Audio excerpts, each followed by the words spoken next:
কুড়িগ্রামের নাগেশ্বরীকে ফ্যাসিস্ট মুক্ত করতে বিক্ষোভ মিছিল ও সমাবেশ করেছে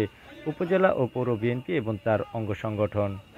জুলাই আগস্ট বিপ্লবের চেতনায় ফ্যাসিস্ট মুক্ত নাগেশ্বরী বাস্তবায়নের লক্ষ্যে বুধবার বিকাল ৩টায় বিক্ষোভ মিছিলটি উপজেলা চত্বর মুক্ত মঞ্চ থেকে বের হয়ে শহরের গুরুত্বপূর্ণ সড়ক প্রদক্ষিণ করে একই স্থানে এসে সমাবেশে মিলিত হয়।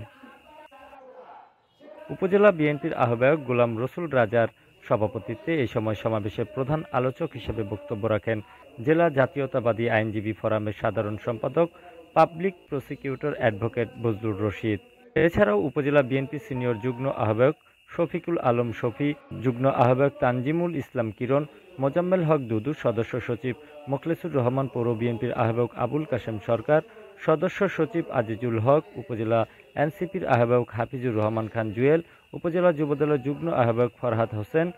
পৌর যুবদলের আহ্বায়ক হাফিজুর রহমান, পৌর ছাত্র দলের আহ্বায়ক মিজানুর রহমান সহ আরও অনেকে বক্তব্য রাখেন।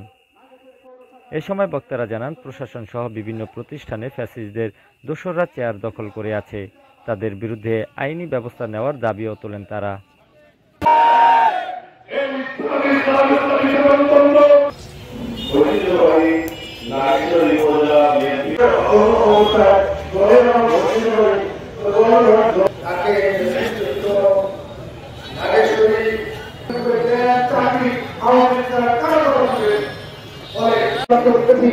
বিভিন্ন প্রতিষ্ঠানে বিভিন্ন অফিসারদের এখনো নাগেশ্বরী পৌর শাখা সম্মানিত সদস্য সচিব